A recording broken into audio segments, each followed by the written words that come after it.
ብሩህ መጻኢ ዝነበራ ጓል 27 ዓመት መንእሰያ ስማ ናዝራዊት አበራ ትበሃል መሃንድስያ ወይ ኢንጂነርያ ጽቡቕ ስራሕ ነይርዋ በኢትዮጵያ ካብ ፍቕሪ ዘለዎ ስድራይ ዓብያ ናዝራዊት በዚ ከዓ ዓበይቲ ሕልምታት ነይሮማ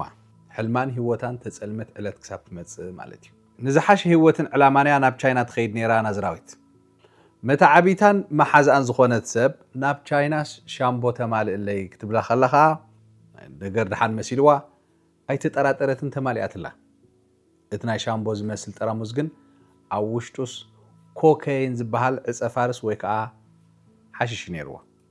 ሕጂ ናዝራዊት ኣብ ቻይና ንሞት እያ ተፈሪዳ ዘላ ዝኾነ ኣበሳ የብላ መሓዛ ክትሕግዝ ኢላ ንሞት ተፈሪዳ ዘላ ናይ ናዝራዊት ዝሕዝን ፍጻሜ ናይ ኩላህና ክኸውን ይኽእል እዩ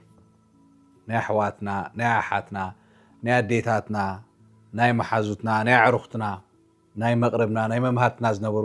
ብሓፈሻስ ንሕና እንፈልጦም ሰባት እውን ከምዚ ዓይነት ነገር ንዓና እውን ከጋጥመና ክእል እዩ ብፍላይካ ኣብ ናይ ሓበሻ ሕብረተሰብ ሓበሻ ልምዲ ንብረት ምምላእ ንቡር እዩ ኣማንን ቁኑዕን ተሓባባርን ባህሊ ስለ ዘለናኻ ምትሕብባር ልሙድ እዩ ገንዘብ ሰብ ንማላእ ናይ ሰብ ዶኩሜንት ንማላእ ዝተፋለየ ህያባት ንማላእ ንብረት መግቢ ብዙሕ ነገር ንማላእ ካልኣይ ግዜ እውን ኣይንሓትት ኢና ተሕዳ ቦታ ኣሊና ወይ ሚዛን ኣሊና ሓደ ግዜ ሰወረግ ድዕሊ ሚዛን ናይ ካልእ ሰብ ሒዝና ንኸይድ ኢና ካብ ዝተፋለየ ሃገራት ናብ ዝተፋለየ ሃገር ኣብ ናይ ለማዓልቲ ቪድዮ ቁኑዕን ተሓባባርን ልምድና ከመይ ገይሩ ኣደዳሞትን ማእሰርትን ይገብረና ከም ዘሎ ክንርኢና ካብ ከምዛ ዓይነት ሓደገኛ ዝኾነ ኩነታት ብኸመይ ነብስና ክንከላኸልን ክንድሕን ከም ንኽእል እውን ክንርኢና ሕጂ ካብን ናብን ክንንቀሳቐስ ከለና ንብረት ምምላእ ከም ዝበልክዎ ንቡርን ልሙድን እዩ ንኣብነት ካብ ካምፓላ ናብ ኣዲስ ኣበባ ወይ ከዓ ናብ ኣስመራ ወይ እውን ካብ ዱባይ ንኣስመራ ካብ ለንደን ንዱባይ ካብ ዱባይ ንለንደን ካብ ኒውዮርክ ንኣስመራ ንኣዲስ ኣበባ ናብ ዝተፈላለዩ ሃገራት ክትብገስ ከለኻ ብዙሕ ሰብ ቴሌፎን ይድውለልካ እዩ መድሃኒት ከመላእካ ደልየ ናደይ ነራ ናይ ከምዚሲ መድሃኒት ከመላእካ ደልየ ዝኾነት መልእኽትላትን ደብዳቤ ተማልኣለይ እንደግዳ ዝሕደስ ፓስፖርት ለንሞስ ናብ ገለ እንደግዳ ድሮፕ ግበርለይ ወል ሓንቲ ሚዛን የብላን ኣብዛ ጅባኻ ጌርካ ትኸይድ ኢኻ ይብለካ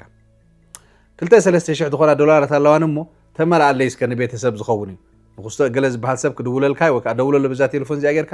ሃበለይ ወዘተ ብምባል ብዙሕ ምሕፅንተታት ብዙሕ ለመናታት ይመፀና ብዙሕ ግዜ ንማልኣ ኢና ንሕና ከም ሕብረተሰብ ኣብ ኣገልግሎት ፖስጣን ባንክን ብዙሕ ግዜ ዳርጋ ኣይንጥቀመሉን ኢና ንሰብ ኢና ንቐድም ንስድራ ቤትና ንዕሩኽትና ንመሓዝትና ልዕሊ ዝኾነ ይኹን መልእኽቲ ከብፅሑልና ንዖም ኢና ንመርፅ ንሕና ከም ሕብረተሰብ ክረአ ከሎ ማለት እዩ እዚ ኣብ ዝኾነ ይኹን ክፋል ዓለም ኮሊልካ ዘይትረኽቦ ሰናይ ባህሊ ግን ከዓ ከም ተባራዓይ ቦምብ ኮይኑ ኣንጻር ገዛእ ነብስና ይኸውን ኣሎ ብዙሕ ሰብ ግዳይ ይኸውን ኣሎ ኣነ ዝፈልጦ ኣብ ዩጋንዳ ክንደይ ዘድልን ዘየድልን ዶኩሜንት ሒዞም ክኸዱ ብዘይፍላጦም ማለት እዩ ብግርህነት ሰብ ክሕግዙ ኢሎም ዝገበርዎ ኣደዳ ማእሰርቲ ከም ዝኾኑ ካልእ ኣደዳ ኣሽሓት ገንዘብ መቕፃዕቲ ከም ዝኾኑ ኣነ ዝፈልጦ ኣሎ ብዙሕ ሓደ ዘይኮነ ብዙሕ ካብ እስራኤል ትመፁ ገንዘብ ሒዝኩም ናብ ኣፍሪካ ክትመፁ ከለኹም ትረኽብዎ ዘለኹም ባዕልኹም ክትፈልጥዎ እቲ ዘጋጥም ዘለኹም ነታዩ ነተሓባር ባህሊ መዝሚዞም ናይ ዕፀ ፋረስን ሓሽሽን ኣስገርቲ ክጥቀሙልና ይረኣዩ ኣለዉ እቲ ዝኸፍአ ማለት እዩ ካልኡ እውን ብዙሕ ኣሎ ንሕና ኖርማል ዝመስለና ክዝርዝሮ እየ ናብ ናይ ናዝራዊት ዛንታውን ክምለስ እየ ምሳይ ሓዙን ኢኹም ኖርማል ዝመስለና ብዙሕ ብሕጊ ዘይፍቀድ ነገራት ብኤርፖርት ሒዝና ንኸይድ ኢና ናትና ኸይኮነ ናይ ካልእ ሰብ ማለት እዩ ኩትር እምነትን ለውሃትን ተሓባባርን ዝኾነ ባህርና ግዳይ ይገብረና ኣሎ ካልእ ገንዘብ ዝተኸፍሉ ኣባላት ኤርፖርት እውን ትኾነ ዝኾነ ሓሽሽ ወይ ከዓ ዘይሕጋዊ ኣቕሓ ኣብ ቦርስኻ ክእትዉ ይረኣዩ እዮም ቀረብትኻ ወይ ከዓ ሓገዝትኻ መሲሎም እውን ንብረት የማልኡኻ እስኻ ከዓ ሰበ ስልጣን እዮም ኣብ ኤርፖርት ኣለዉ ኢልካ ትማልእ ኣሎ ኣብ መስርሕ መገሽኻ እንተተሓዝካ ሽዑ ንሽዑ እዮም ዝስወሩ ዝኾነ ጭብቲ ስለ ዝሰኣንካ ንስኻ ከም ተረካቢ ዓድዮ ግዳይ ትኸውን ከምዚ መዓልታዊ ህዝብና ዝመፅእ ዘጋጥም ዘሎ እስኪ ካብ ህዝብና ወፂና እቲ ናይ ህዝብና ብዙሕ ግዜ ሪፖርት ስለ ዘይከውን ማለት ሚድያ ስለ ዘይቃልሖ ኣብ ዓለም ዘጋጥም ኣዝዩ ዘሰክፍ ነገራት ንርአ ንኣብነት ሓንቲ ፖርቱጋላዊት ሰበይቲ ብመሓዛኣ ተታሊላ ናይ ሓሽሽ ኣባፅሓይ ተባሂላ ኣብ ናይ ብራዚል ማእሰርቲ ንነዊሕ ዓመታት ትበልላ ኣሽሓት እየና ሓንቲ እፅኑ ዘለኹም በል ከም ዘጋጥሞም ብዙሓት ሰባት እዮም ሓደ ወዲ 76 ዓመት ኣሜሪካዊ ናይ ቢዝነስ ስራሕ ምዃኑ ተነጊርዎ ሓሽሽ ተሰኪሙ ኸይድ ተታሒዙ قداي ما أسرت خوين له أبز غرباك زي مالتي أستراليا وسبعون أب إيربورت بزي فلاتو شوعات 5 كيلوغرام حاشش حجي ترخيبو مال اختم مخانو حبيرو جن تشاينا نموت فريداتو هاجراتن نخمز عينت نجر انت عينت فردين زباون كمتيه ناب نازراويت كمسوكو نازراويت عبرة نازراويت أديس أبا يونيفرسيتي استمهرتن استمرقتن سيفل انجينير نيرا أب ورحاوي أب إثيوبيا صبوق صح سلازنبرا صبوق دم استخفل نيرا صبوق نابرا نيروا فاينانساو تصقم أي نبرا زخونه ناي جبن ريكاردو ناي نبرا ندق شاق ناي تفلتنا حجي مستمو يازم مساسل ناب تشاينا خيرا ناو تنصا خطرن نتي بيزنس كا ختصنع زوسنتلو اب 2018 ገና ካብ ቁልዕነታት ሒዛ መሓዝ ኣዝነበረ ስምረት ካሕሳይ ትበሃል ሰራሕተኛ መንገዲ ኣየር ኢትዮጵያ ነበር ከዓ ኣብቲ ዕለት ምስ ኣኸት ከይድ ተሰማሚዕ ነይረን ብሓንሳን ኢትዮጵያ ክኸዳ ሕዚ ሕጂ ንቕሎ ምስ ኮነ ግን ስምረት ንናዝራዊት ኣቦይ ስለ ዝሞተስ ክኸይድ ኣይክእልን እየ ኢላታ ክኸይድ ኣይክእልን እየ ተሪፈ ኣለኹ ኢላታ እዘን ጠራሙዝ ናይ ሻምፖ ግን ሓደራ ኣብ ቻይና ዘሎ ናተይ መሻርክቲ ወይ ከዓ ፓርትነር ኣብ ፅሕለ ኢላታ መሓዛ መታዓቢታት ትኽስም ፋሳ ንዊግ መናውሒ ፀጉርን ንምፅራይ ዝጠቅም ከዓ ፍሉይ ናይ ብራዚል ሻምፖን እዩ ወሲኻትሉ ናዝራዊት ኣሚናታ ተማሊኣትላ ኣብ መዕርፎ ነፈርቲ ርእሲ ከተማ ቤጂንግ ምስ ዓለበት ሓለፍቲ ጉምሩክ ቻይና ማለት ትፈልጥዎም ኣብ ሻንጣ ገለ ዘጠራጥር ነገር ረኺቦም ነተን ጠራሙዝ ናይ ሻምፖ ከፊቶም መን ኮካይን እምበር ሻምፖ ይነበረ ኣብቲ ጠራሙዝ ናዝራዊት ብኡ ንብኡ ኣብ ቀይዳ ኣትያ ስድራ ንሽዱሽተ ሰሙን ዝኣክል ዳሕያ ጠፊዎም ጉዳይ ናዝራዊት ኣዝዩ ዓቢ ጉዳይ ስለ ዝኾነ ቀዳማይ ሚኒስትርና ኢትዮጵያ አብይ አሕመድ ብውልቁ ምስ ፕሬዚደንት ቻይና ሺ ጂንፒንግ ተዘራሪቦም ልዕሊ 180,000 ኢትዮጵያውያን ከዓ ማለት ህይወታ ንምድሓን ኣብ ዝቐረበ ናይ ጥርዓን ወይ ከዓ ፔቲሽን ፈሪሞም ብንጽህና ስለ ዝኾነት ማለት እዩ ከምዚ ንዓኻ ከጋጥመካ ክእል እዩ ንዓኻ ከጋጥመካ ክእል እዩ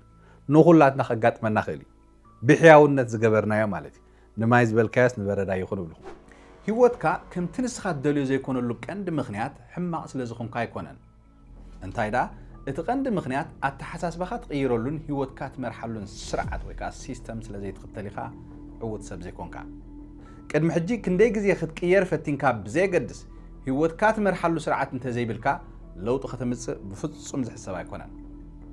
እቲ ቀንዲ ፍታሕ ቀዳማይ ኣብ ህይወትካ ክትገብሮም እትደሊ ነገራት ብንጹር ክትፈልጥ ዝገብር ካልኣይ ቅድሚ ሕጂ ንቅድሚት ከይትኸይድ ዝጎትኻ ዝነበሩ ሕማቕ ልምታት ከተለሊ ዝሕግዝ ሳልሳይ ናይ ለውጢ መደብ ኣውፂካ ብዘይ ምቁራጽ ከተተግብሮ ዝገብር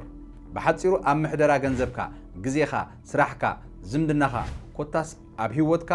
ንጹር ከተተግብሮኻ ቀሊል ዕቤትካ ዘውሕስ ስርዓት ወይ ከዓ ሲስተም ምምዕባል እዩ እቲ እንኮን ቀንዲ ፍታሕ ኣብ ዝሓለፈ ውሕዳት ዓመታት ኣብ ዝተፈላለዩ ሃገራት ዝቕመጡ ኣማይ ሰባት ኣሰልጢነን ኣብ ህይወቶም መሰረታዊ ለውጢ ተጎናጺፎም እዮም ስመይ ፌቨን ካሕሳይ ዝበሃል ተቐማጢት እስራኤል ሰላም ስመይ ሊና በሃል ኣብ ስዊድን ዝነብር ኣብ ገንዘብ ዝነበረኒ ኣታሕዛ ክነግረኩም ኣይክእልን ነዛ ትምህርቲ ጅምር ምስ ኣቦልክዩ ኩሉ ነገራተይ ተቐይሩ ሳላ እዛ ዝወሰድክዋ ስልጠና ሕጂ ከምቲ ናይ ቀደም ሕልሚ ጥራሕ ዘይኮነስ ኩሉ ነገር ኣጻፊፈ ኣብዚ ቀረባ እዋን ናተይ ዝብላ ትካል ክኸፍት ኣብ ምቅርራብ ኣለኹ ኣብዚ ፍሉይ ስልጠና ምስ ተሳተፍካ ቀዳማይ ምስ ጀመርካያ ከተቋርጾ ዘይትኽእል ናይ ለውጢ መደብ ከተወፅእ ኢኻ ካልኣይ ቅድሚ ሕጂ ንቅድሚት ከይትስጉም ዝጎትኻ ዝነበሩ ዓንቀፍቲ ልምድታት ብንጹር ከተለልን ዝደለኻያ ነገራት ክትገብር ዝሕግዝ ዲስፕሊን ወይ ከዓ ስነ ስርዓት ክህልወካን እዩ ኣብ መወዳእታ ከዓ ኣብ ኣተሓዛን ምሕደራን ገንዘብካ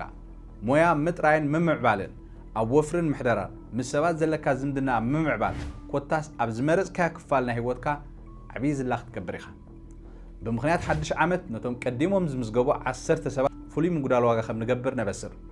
እታ ዝበለጸት ህይወትካ ትቕይረላ መዓልቲ ሎምያ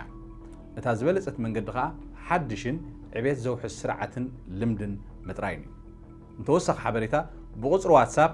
00256 708 951 146 ተወከሱ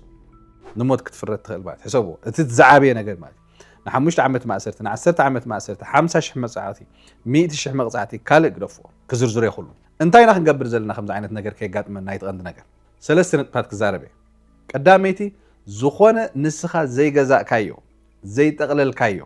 እንታይ ከም ዘሎ ከፊትካ ክትሪኦ ዘይትኽእል ነገር ኣብ ጉዕዞኻ ኣይትማላእ ካልኣይቲ ዝኾነ ንስኻ ዘይገዛእካዮ ዘይጠቕለልካዮ እንታይ ከም ዘሎ ከፊትካ ክትሪኦ ዘይትኽእል ነገር ኣብ ጉዕዞኻ ኣይትማላእ ሳልሰይቲ ዝኾነ ንስኻ ዘይገዛእካዮ ዘይጠቕለልካዮ እንታይ ከም ዘሎ ከፊትካ ክትሪኦ ዘይትኽእል ነገር ኣብ ጉዕዞኻ ናይ ካልእ ሰብ ማለት እዩ ኣይትማላ ሰለስቲአን ሓንቲ እያ ነጥቢ ኣዝያ ኣገዳሲ ስለ ዝኾነ ሰለስተ ነጥብታት ከቕርበ የለኩም ነቲ ሓንቲ ነጥቢ ሰለስተ ግዜ ጠቂሰ ኣገዳሲ ስለ ዝኾነት ማለት እዩ ንዝኾነ ይኹን ፈፂምካ ዘይትፈልጦ ንብረት ዘይምምላእ ምክንያቱ ፍቕርኻን ዝምድናኻን ገሊኡ ንሕልፈት ከፍደካ ክእል ገሊኡ ንሞት ከቕፅዓካ ክእል ክንዝርዝሮ ኢና እንተወሓደ ልዕሊ 15 ዓመት ኣብ ቤት ማእሰርቲ ኣይከውን ፍቕርኻ ዝምድናኻን ናይ ሞት ፍርዲ ድሕሪ ምፍራትካ ካልእ ነገር የለን ስለዚ ኣይማላእኒ ዘይፈልጥክዎ ንብረት ዘይረኣኽዎ ንብረት ባዕለይ ዘይጠቐልክልዎ ንብረት ክትብል መሰል ኣለካ ኣይትማላእ ኣይኮንኩን ዝብል ዘለኹ እንታይ ደኣ ክትሪኦ ክትክእል ኣለካ እንተወሓደ ገሊኡ እኳ ዘይረአየ ክዝርዝሮ እየ ናይ ሰብ ንብረት ክትማልኦም ዘይብልካ ሓደገኛ ዘይሕጋዊ ፈፂምካ ክትማልኦም ዘይብልካ እንታይ እዮም ተይልኩምኒ ቀዳማይ ዝተዓሸገ ባኮ ወይ ንብረት ውሽጡ ክትሪኦ ስለ ዘይትኽእል ኣብ ዝኾነ ይኹን እዋን ክትማላእ የብልካ ዕሹግ ድሕዳእ ኮይኑ ይድኩል ሂወትካ ከስእነካ ክእል እዩ ካልኣይ ፈሰስቲ ከም ሻምቦ ሎሽን ካልኦት ኣብ ውሽጢ ሓሽሽ ክሓቅቕ ወይ ከዓ ክሕባእ ስለ ዝኽእል ፈፂምካ ዘይምምላእ ሳልሳይ ባዕልኻ ዘይሰራሕካዮ ምግቢ ከም ቸኮላት ንኣብነት ዝተሰንከተ እንጀራ ባኒ ኣብ ማእከል ምግቢ ሓሽሽ ክሕባእ ይኽእል እዩ ዘይምምላእ ካብ 1000 ሰባት ሓደ ሰብ ከም ዝኸጋጥሞ ክእል እዩ ወሓደ ሰብ ሞ ክኽብር እዩ ቫይታሚን ወይ ከዓ ዝኾነ መድሃኒት ብተመሳሳሊ ምስሊ ሓሽሽ ክስራሕ ስለ ዝኽእል ፍጹም ዘይምምላእ ተሓሽሽ ቆፅል ጥራሕ ከይመስለና መድሃኒት ተመሲሉ ክሃበና ክእል እዩ ራብዓይቲ ኤሌክትሮኒክስ ከም ሞባይል ላፕቶፕ ታብለት ኣብ ውሽጡ ሓሽሽ ክሕባእ ክእል እዩ ሓምሻይ ክዳን ካብ ግቡእ ንላዕሊ ዝኸበደ ወይ እውን ጫማ ኣብ ውሽጡ ዘየድሊ ነገራት ክሕባእ ክእል እዩ ሻድሻይ ቅብኣ ወይ ኢደ ስራሓት ምሕብኣ ሓሽሽ እዩ ብዙሕ ግዜ ማለት እዩ ፈፂምካ ከምዚ ዓይነት ነገር ዘይምምላእ ኣትሊስት ከይፈተሽካ ማለት እዩ ብግርህነትካ ኣብ ሽግር ከይትወዶ ሓደገኛ ነገር ከኣለዉ ግን ሕጋዊ ንኣብነት $10,000 ናይ ኣሜሪካ ምምላእ ሕጋዊ ዋላት ናትካ ኹም ትገንዘብ ግን እቲ ገንዘብ ዝተረኣየን ዝተጻሕፈን ክኸውን ክኽእል ኣለዎ እንታይ ማለት እዩ እቲ ገንዘብቲ ብኤርፖርት ሒዝካያ ክትወፅእ ፍቓድ ከተውፃለካ ቀዲንካ 5,000 ክኸውን ክእል እዩ ካልእ ሃገራት ኣጽንዕዎ ኢኹም እንተዘይኮኑ ኩሉ ገንዘብካ ክስእን ትኽእል ኢኻ ብገበ እውን ክትሕተት ትኽእል ኢኻ ብማኒ ላውንድሪ ብዘይ ሕጋዊ ምትሕልላፍ ገንዘብ እዚ ክንፈልጦ ኣለና ኩላትና ብዙሓት ኤርትራውያን ኣብዚ ጉዳይ ንኸውን ኢና ካልእ ጉጅለ ወይ ከዓ ቤተሰብ ምስ ትኸውን ወይ ስድራ ምስ ትኸውን ወይ ዕሩኽ ኩልኻ ተደሚሩ $12,000 ምስ ዝኸውን ነቲ ልዕሊ $10,000 ከተፍቅደሉ ኦፊሻል ማለት እዩ ናይ ባንክ ስቴትመንት ሒዝካ ብኤርፖርት ከተጓዓዞ ወይ ከዓ ሒዝካ ክትከይድ ከተፍቅድ ክትክእል ኣለካ ሳዕበይ ንኽፍ እዩ ካልእ ናይ ሰብ ፓስፖርት ምምላእ ኩሉ ግዜ ገመን ኣይኮነን ግን ካብ ዝግብኦ ኣካል መሰነይታ ፅሑፍ ክትማላእ ክትክእል ኣለካ ካብ ናይ ኢሚግሬሽን ኦቶሪቲ ናይ ካልእ ሰብ ፓስፖርት እንተ ሒዝካ ትኸይድ ዘለካ ፓስፖርት ምስ ዋንኡ ጥራይ ክንቀሳቐስ ዝግባእ ታሴራ ምስ ፓስፖርት ምስ ዋንኡ ጥራይ ክንቀሳቐስ ዝግባእ ናይ ትምህርቲ ዶኩሜንት ምስ ዋንኡ ጥራይ ክንቀሳቐስ ዝግባእ እንድሕዳ ከተንቀሳቐሶ ኮንካ ግን ካብ ዝምልከቶ ኣካል ተንቀሳቐሶ ከም ዘለካ ሒዝካያ ትኸይድ ከም ዘለካ ናትካ ከም ዘይኮነን ፍቓድ ከተውፅእ ኣለካ እንተደይኮነ ኣብ ዘይሽግር ክኸታት ወግዓዊ ዶኩሜንትን ምስክር ወረቐትን ዕለተ ልደት እዚ እውን ከምኡ ኣብ ዝተፈላለዩ ሃገራት ዝተፈላለዩ ሕግታት ክህሉ ይኽእል እዩ ግን ንኣብነት ከም ስጋ ፍሩታ ኣሕምልቲ ናይ ፀባ ፍርያት ኣብ ብዙሓት ሃገራት ክልክሉ እዩ ንኣብነት ኣሜሪካ ዝበዝሐ ናይ ስጋ ውፅኢታት ክልኩላት እዮም ሒዝካን ክትከይድ ሕማማት ከምፁ ስለ ዝኽእሉ ኣግራብን ዘራእትን ምስኣቶም ሕማም ሒዞም ስለ ዝመፁ እዚኣቶም እውን ብኤርፖርት ሒዝካን ክትከይድ ኣብ ቦርሳኻ ጠቕሊልካ ክልኩላት ክኾኑ ክእሉ እዮም ኣብ ብዙሓት ሃገራት ባህላዊ መድሃኒት ወይ ከዓ ሃርብ ኣብ ገለ ሃገራት ሕጋዊ እዩ ኣብ ገለ ከዓ ገበን እዩ ክንፈልጦ ክንክእል ኣለና ሃይማኖታዊ ናውትታት ናይ እንስሳ ውፅኢታት እዚኣቶም እውን ኩሉ ግዜ እንታይ ሒዝና ክንከይድ ከም ዘለና ክንፈልጥ ንክእል ኣለና ክልኩላት እዮም ዝንጠቕስኩም ወይ ከዓ ፍቓድ ኣድልዮም እዩ ሕጊ ሃገራዊ ሕጊ እንታይ ይብል እንተዳ ኢልኩምኒ መብዛሕትአን ሃገራት ልዕሊ $10,000 ወይ ከዓ ተመጣጣኒ ጥረ ገንዘብ እንተለካ ብቁፅሪ ኣፍሊጥካ ኣፍቂድካ ካብ ዝምልከቶ ኣካል ወረቐት ኣውፂኻ ከተፅሕፎ ወይ ከዓ ፍቓድ ከተውፃሉ ይጠልባ እዩ ናይ የሕለፍ ማለት እዩ ገደብ ግን ኣሎ ብዙሓት ሃገራት ንኣብነት ሕቡራት መንግስታት ኣሜሪካ $10,000 ኣሜሪካ ሒዝካ ክትከይድ ትሕቲኡን ካብኣ $1 እንድሕዳ ዝያዳ ሒዝካ ግን ኣብ ሽግራት ኢኻ ኣለካ ሕብረት ኤሮጳ 10,000 ዩሮ እዮም ዘፍቅዱ ካብኡ ንላዕሊ ኣብ ሽግር ከእትወካ ክእል እዩ ዓባይ ብሪጣንያ 10,000 ፓውንድ ካናዳ $10,000 ናይ ካናዳ ኣውስትራልያ $10,000 ናይ ኣውስትራልያ ቻይና $5,000 ሒዝካ ጥኻ ትወፅእ ትፍቀደካ ዝተረረ ማለት ናይ ቻይና ሕቡራት ኢማራት ዓረብ $60,000 ድርሃም ወይ ከዓ ከባቢ $16,000 ናይ ኣሜሪካ ሒዝካ ክትወፅእ ፍቀድ እዩ ትሕቲኡ ልዕሊኡ $1 እንተዳልያትካ ኣኺልካ ልዕሊኡ ተኾይኑ ወረቐት ክትፍቅድ ክትክእል ኣለካ ካብ ዝምልከት ኣካል ገንዘብ ሒዝካ ትወፅእ ከም ዘለካ ፍቓድ ክወሃበካ ክእል ኣለዎ ከም ጥረ ገንዘብ ወይ ከዓ ካሽ ዝቁፀር ከንታይ እንተኢልኩምኒ ወረቐት ባጤራ ኖት ማለት እዩ ዝኾነ ባጤራ ናይ ተጓዓዛይ ቼክ ዝኾነ ናይ ገንዘብ ትእዛዝ ኣሎ ናይ ካሸር ቼክ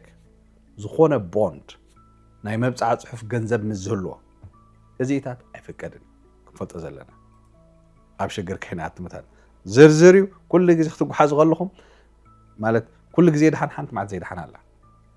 ብፍላይ ናይ ካልእ ሰብ ዝኸውን ባዕልኻ ስኩ ሓላፍነት ክወስደሉ ትኽእል ኢኻ ብዘይ ምፍላጥ ብፍላይ ወለድና ንኣብነት ካብ ኤርትራ ናብ ዝተፈላለዩ ሃገራት ክመፁ ከለዉ ናብ ኣፍሪቃ ክመፁ ከለዉ ካብ ኣፍሪቃ ናብ ዓዲ ብዙሕ ዶኩመንት ሒዞም ክኸዱ ንገብሮም ኢና ክንጥንቀቕ ኣለና እንታይ ሒዝና ንሰዶም ከም ዘለና ወሳኒ ነጥብታት እንታይ እዩ ገንዘብካ ዘይምፅሓፍ ዘለዎ መዘዝ ዓብዩ ደዳ ካብ ሓደ ሃገር ናብ ካልእ ሃገር ትንቀሳቐስ ኣለኻ ከምዚ ዝበልክዎ ልዕሊ ዝተወሰነ ገንዘብ ሒዝካ ክትከይድ ትኸውን ኮንካ ፍቓድ ክትሓተሉ ትኽእልካ ብፅሑፍ ሙሉእ ብሙሉእ ገንዘብካ ምምዛዕ ክኽትለልካ ክእል እዩ ክሳብ $500,000 መቕፃዕቲ ዝቐፅዓ ሃገራት ኣለዋ 10,000 $1 ሒዝካ እንተዳ ረኺበንኻ ክሳብ 10 ዓመት ማእሰርቲ ዝቐፅዓ ሃገራት ኣለዋ ዘይሕጋዊ ምስጋር ገንዘብ እውን ዝብል ሪኮርድ ክትሓዘካ ይኽእል እዩ ከም ስድራ ቤት ወይ ጉጅለ ብትጓዓዘሉ እዋን እቲ ገደብ ንሓደ ሰብ ዘይኮነ ንቶታል መጠን ገንዘብ ዝምልከት እዩ ዝኸውን ክንፈልጦ ዘለና ማለት እዩ ግን ንሓወይ ከዓ ንሓብተይሲ ከመይ ኣቢለ ዳእያ ንኽብሎ ንፈታዊ እየ ትብል ኢኻ ግን ከዓ ኖኖ ከይበልካ ኖኖ ምባል ወይ ከዓ ኖኖ ትብለሉ ጥበብ ከሎ መጀመርያ ሂወትካ እንዲ ዝዓቢ ሓደ ሰብ ሓንቲ ነገር ባኮ ዓሽጉ ከምፃልካ ከሎ እሞ ከተርእየኒ ዶ እንታይ ክትብሎ ክትኽእል ኢኻ ግን ከዓ እንተሕዳ ዘይተኣመንካ ኖ ምባል እውን ሽግር ዘለዎ ኣይኮነን ንኣብነት ክሕግዘካ ደስ ምበለኒ ግን ባዕለይ ዘይዓሸግክዎ ነገር ፈፂመ ኣይስከምን እዩ ብዙሕ ከምዚ ዝመስል ሕማቅ ኣጋጣሚታት ስለ ዝፈልጥ ሕማቅ ተመክሮ ስለ ዘለኒ ሶሪ ክሕግዘካ ይክእል ምባል ሽግር ዘለዎ ነገር ኣይኮነን ካልእ መንገዲ ኣየርናተይ ከምዚ ዓይነት ንብረት ክትስከም ስለ ዘይፍቀድ ኣነ ኣይመላልካኒ ሚዛነይ ኣኺል ክትብል ትኽእል ኢኻ ሂወትካ ይዓብየካ ኣይትተሓጋገዙ ባህልና ነጥፋ ኣይኮን ክንድሉ ዘለኹ ግን ብኸም ብሰበብ ኣብ ከምዚ ዓይነት ነገር ክንኣቱ የብልና ኣኒት መልእኽተይ ተወሰኽቲ ዘሰንብሩ ኣጋጣሚታት ክነግረኩም ቀዳማይ ናይ ሮጀር ሌቫንስ ኒውዮርክ ክነግረኩም ሮጀር ሌቫንስ ካብ ጋያና ናብ ኒውዮርክ ይጓዓዝ ነይሩ ብነፋሪት ሻንጡኡ ምስ ተፈተሸ ኮካይን ኣፅኒሑ 40 ዓመት ክእሰር ተፈሪዱ ንሱ ኣብ ዘካየደ መርመራ ዝኾነ ኮካይን ከም ዘይተማልአ ተዛሪቡ ኣብ መወዳእታ ሰራሕተኛታት ናይቲ ኤርፖርት ብዘይፍላጡ ኣብ ቦርሱኡ ከም ዘእተውዎ ተረጋጊፁ 40 ዓመት ተሰወ ካልእ መምህር ቤት ትምህርቲ ኤልፓሶ ካ ሓንቲ መምህር ንጉሆ ንጉሆ ካብ ሜክሲኮ ዶብ ናብታ ኣሜሪካ ኸይዳ ትምህር ነይራ ቀረባ ስለ ዝኾነ ማለት እዩ ኣሰጋገርቲ ዕፀፋርስ ናብ መኪና ዕፀፋርስ ንጉሆ ንጉሆ ብምቕማጥ ከም ናይ ወትሮ ኣሰጋገሪ ትጥቀሙላ ነይሮም ኣብ መወዳእታ ከዓ FBI በፂሕዎ ፅኒዕዎ ኣብ ሽግር ኣትያ ሃንገራዊት ሰበይቲ ሓንቲ ሃንገራዊት ጓል ኣንስተይቲ ምስ ሓደ ናይጀርያዊ ተላልያ ኣብ ፍቕሪ ምስ ኣተው ምስ ተፋቕሩ ማለት እዩ ምስኡ ናብ ብራዚል ክትጓዓዘ ኣሚንዋ ዝኾነ ንብረት ክህባ ከሎ ህያብ ምዃኑ ነጊርዋ ግና 3 ኪሎ ግራም ኮካይን ሒዛያ ትኸይድ ነይራ ኣብዚ ግዜ እዚ ኣብ ቤት ማእሰርቲ ብራዚል ኣላ ኩሉ እዚ ብዝቐረባ ግዜ ዘጋጥመ እዩ እንታይ ሕጋዊ መዳይ ኣለዎ እዚ ነገር እዚ እንትሕዳ ኢልኩምኒ ናይ ሞት መቕፃዕቲ ዝቐፅዓ ሃገራት ኣለዋ እዘን ሃገራት ዝኾነ ሓሽሽ ምስ ተሰጋግር ንሞት እየን ዝፈርዳ ንኣብነት ቻይና 50 ግራም ዩሪን እንድሕዳ ሒዝካ ረኺባትካ ንሞት እያ ትቐፅዓካ ሲንጋፖር ማሌዥያ ኢንዶኔዥያ ሳውዲ ኣረቢያ ኢራን ቪየትናም እዚአን እንድሕዳ ሓሽሽ ከተሰጋግር ተረኺብካ ንሞት ዝቐፅዓ ሃገራት እየን ከቢድ መቕፃዕቲ ዝቐፅዓ ሃገራት ኣለዋ እዘን ሃገራት ሓሽሽ ምስ ተሰጋግር ብከቢድ ይቐፅዓኻ ንኣብነት እዚአን ሕቡራት መንግስታት ኣሜሪካ ንሕልፈት ማእሰርቲ ትፈርደካ ዓዲ እንግሊዝ ንሕልፈት ማእሰርቲ ትፈርደካ መብዛሕትአን ሃገራት ኤውሮጳ ካብ 10 ክሳብ 20 ዓመት ማእሰርቲ ይፈርደካ እንድሕዳ ሓሽሽ ከተሰጋግር ተረኺብካ ሕቡራት ኢማራት ዓረብ ካብ 4 ዓመት ክሳብ ሕልፈት ማእሰርቲ ክትፈርደካ ትኽእል ታይላንድ ንሕልፈት ማእሰርቲ ተኣስር እንድሕዳ ሓሽሽ ወይ ካልእ ምስኡ ዝመስል ድራግ ከተጓዓዝ ተረኺብካ ብዙሕ ሰብ እንታይ ይብል እዩ ኣይፈለጥኩን የዕሽዮምን እዮም ኣጋገዩምን እዮም ኣይፈለጥኩን ይብል ሕጂ ብዙሓት ሃገራት نزان ناي نفس مكلخال تمثل زربا أي أمنعني أخل جبت مصي إبلاخ كم زي فلتك نابنت أبكلتش هنشعتن حدا أكمل شايك استبهله نا إنجليزيجا ناب تشاينا خيد كله تتحيزو نموت كاتفريدو نا أمر حمام كم زلوا تما أسرقرت خيفلت خمسة أوصلوا صدروا موجيتهم أخل مرتعو سلستسانو بمرز مرفق تشاينا قتيلاتهم أيفلتني أيفلت كون يعيشوا من يمسي ما كلا خلخونا كنا غير ما كون كم مدمدمتا ባህልና ጥዕሚ እንተኾነ ምስ ዘበናዊ ዓለም ምስ ዘበናዊ ክፍኣት ናይ ግዜ ምስ ዘበናዊ ሕግታት ክጣዓም ክኽእል ኣለዎ ዘይምትሕግጋዝ ኣይኮነ ደለል ዘሎ እንታይ ዳ ብግዳይ ከይትኸውን ቀን ተፈሪሑ ዘሎ ከም ናዝራዊት ግዳይ ከይንኸውን መታን ባዕልና ዘይገዛእናዮ ዘይጠቕልልናያ ንብረት ዘይመሓዝ ዘይምምላእ ትቐንዲ ነገር ክደግማ ባዕልና ዘይገዛእናዮ ወይ ከዓ ዘይጠቕልልናያ ንብረት ዘይመሓዝ ዘይምምላእ እንተዳ ገንዘብ ካብ ዝተፈላለዩ ሃገራት ከተጓዓዙ ዘሊኹምኩም ሊሚቴሽን ኣለዎ ወይ ከዓ ደረት ኣለዎ ካብታ ደረት ያን ላዕሊ ወላ ሓንቲ ዶላር ትኹን እንተዳ ከተጓዓዝ ዘሊኹምካ ካብ ዝምልከቶ ኣካል ወረቐት መሓዝ ምውፃእ ፍቃድ ምውፃእ እንተዘይኮነ ገንዘብካ ተሃጊሩ እስኻ ክትእሰርን $10 ዶላራት ክትቅፅዓን ትኽእል ኢኻ ሽምካ ከዓ ኣብ ኣሰጋገርቲ ገንዘብካ ኣትኽእል እዩ ስለዚ እንታይ እዩ ብምቕሉል ኣገባብ እንተዳ ዘይተኣምነካ ነገር ኮይኑ ሶሪ أي مالاني أكل نيمبال حتى تكون نزا فيديو بزح جزين زوجة عسب شير بالواه أبو أد حاو حابتي مغرب بيتسب عاركي بيت زمد وزة مالي بزح زوجة عسب شير بالواه نزتقصنا يوت قام مخرطات ممرحتات أب موبايلكم بمزقاب أبزخون جزي مزخخر خون سلازخل نزي فيديو زخل جزي دقاقيكم سمعوه فلات وخا مفلات حرايز قبركا ካብ ሽግር ይዘውጻካ ስለዚህ እንታይ ናልብዘልና ካብሎ ማዓልት ጀሚርኩም ቃል ምእታው ዝኾነ ዘይረጋገጽካዮ ንብረት ዘይምምላእ ኣብ ሽግር ከይታቱ ኣብ ቦታ ኮመንት ክብራት ተኸታተልቲ ዝኾነ ከምዚ ዓይነት ትሪኦ እንተዳ ኣጋጢምኩም ዝፈልጥ ኮይኑ ሪኢትኩም ጻሕፉልኝ ንሎ ማዓልቲ ምሳኹም ጸናሕኩ ኣኽሊል ሃብተ ሚካኤል ኣብ መጽ ማዓልታት ብኻልእ ትሕሶ ክሳብ ንራኸብ ኣምላኽ ምስኩላትና ይኹን ቻው